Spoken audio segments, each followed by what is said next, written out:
The tax overhaul gained steam on Tuesday, clearing the Senate Budget Committee. The Senate could hold a procedural vote to begin debate on taxes as soon as Wednesday afternoon, but nothing has been officially scheduled. Republican leaders are still trying to secure the votes they need to pass the bill through the Senate. A trigger mechanism intended to assuage deficit hawks could turn into the next big fight.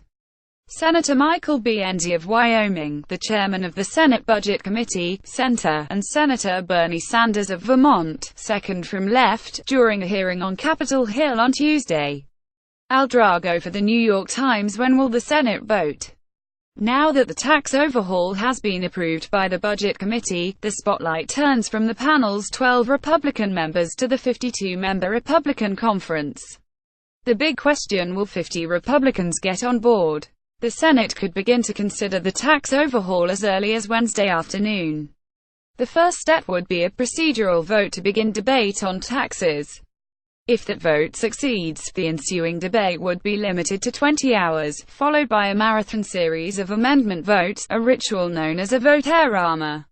A final Senate vote could occur later in the week. If the bill passes, the House and Senate would then need to reconcile their two tax plans.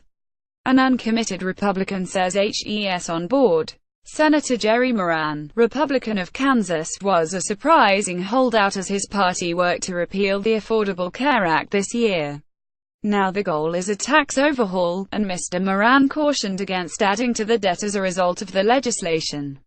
The Capitol in Washington. The Senate could hold a procedural vote to begin debate on taxes as soon as Wednesday afternoon, but nothing has been officially scheduled.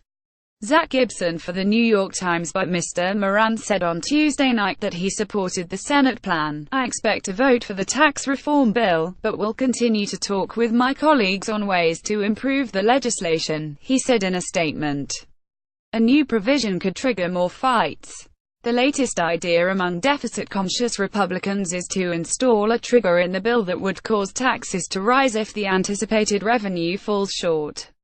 Senator Bob Corker, a deficit hawk who threatened to vote against the bill, said he had gotten assurances that such a provision would be inserted. This is shaping up to be the next big fight that Senate Republicans will face, as some have bemoaned the concept as an automatic tax increase that ties their hands. The trigger is already proving to be a turn-off to conservative groups that have been pushing hard for tax cuts. A trigger that threatens tax hikes is a self-fulfilling threat to kill jobs, said Grover Norquist, the president of Americans for Tax Reform, an anti-tax group. And Brent Gardner, the chief government affairs officer at the conservative activist group Americans for Prosperity, said such a plan would add complexity and uncertainty to the tax code that would stifle the economy. This is why overhauling taxes is so difficult. Solving one problem often creates another. An assessment of economic growth could soon be unveiled. After months of claiming that they believe in dynamic scoring, Senate Republicans may get such an analysis from the Joint Committee on Taxation on Wednesday. The committee said that it was working to release an assessment by late Wednesday that would show the economic effects of the proposed tax cuts and the additional revenue that could be generated from accelerated economic growth. The analysis could be a last obstacle for Republican deficit hawks if it shows that the tax cuts would not, in fact, pay for themselves even with economic growth.